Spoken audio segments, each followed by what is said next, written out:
Na wakati natafakari somo hili niliona jarida moja huko duniani imeweka orodha ya nchi ambazo zinaongoza kwa watu wake kuwa na furaha hapa duniani, na orodha ya nchi ambazo zinaongoza kwa watu wake kuwa na huzuni. Sasa nilipopitia jarada hili, ingawa lina mjadala kidogo, manake sio hili peke yako yako majarida mengi, lakini katika jarida hili linasema nchi ambayo watu wake wanaongoza kwa kuwa na furaha duniani ni nchi ya Finland. Bwana asifiwe. Halafu likaweka nchi 10 ambazo watu wake wana huzuni sana. Katika nchi hizo 10, Tanzania ni mojawapo. Kwa hiyo sisi pamoja na uhuru tulionao kwa muda mrefu, wengine wanatuona kwamba ni kama ni nchi ambayo watu wake wana huzuni sana. Sasa ingawa tutakuwa na sio rahisi kuthibitisha, lakini mtu anaweza kujiuliza, ikiwa Tanzania ni nchi ambayo inajivunia utulivu na amani tangu uhuru wake na miaka ni mingi sasa, kwa nini watu wake wawe na huzuni? Kumbe nchi kutokuwa na vita hakumaanishi kuwa watu wake wana amani. Nchi inaweza isiwe na vita, lakini watu wake bado wasiwe na amani. Sisi Wakristo hatusherehekei Pasaka kama kumbukumbu tu. Hatusherehekei kama siku ya uhuru, tunakumbuka tarehe tuliyopata uhuru.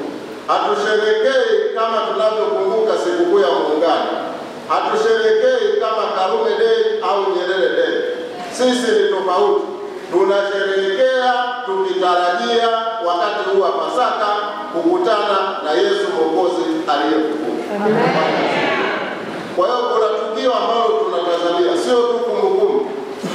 Na amani ndiyo zawadi kubwa ambayo Mungu huwapa watu wake wakati wa sikukuu kama hii ya Pasaka.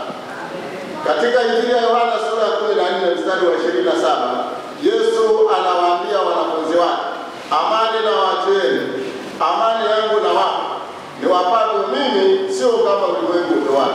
Msifadhaike mioyoni mwenu wala msiwe na woga. Yesu anawaambia. Tumesikia jinsi pamoja na nchi yetu kuwa haina vita, lakini watu wake hawana furaha. Sio wote, wengi wana furaha, lakini wengine hawana furaha. Hata kama jarida lile hatuwezi kuliamini moja kwa moja, lakini ukiangalia tu mapambano yaliyopo kati ya Chadema na serikali hayaleti shalom. Bwana asifiwe. Mimi sisemi nani yuko sahihi na wala sisemi nani yuko sahihi, lakini ningeomba viongozi wa pande zote mbili wakae meza moja, wamalize tofauti zao kwa njia ya mazungumzo.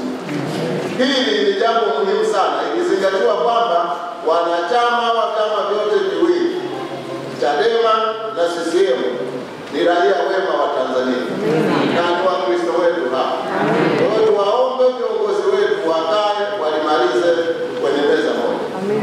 Hilo ni la kwanza. Lakini la pili, ingawa nimesema la mwisho, tuiombe serikali yetu pia, pamoja na jitihada nzuri za Mheshimiwa Rais wetu Dr. Samia Suluhu Hassan, iongeze jitihada katika kuondoa kero nyingi zinazowafanya Watanzania wasiwe na furaha au wawe na huzuni. Kero za ubadhirifu, kero za ukiritimba, kero za rushwa.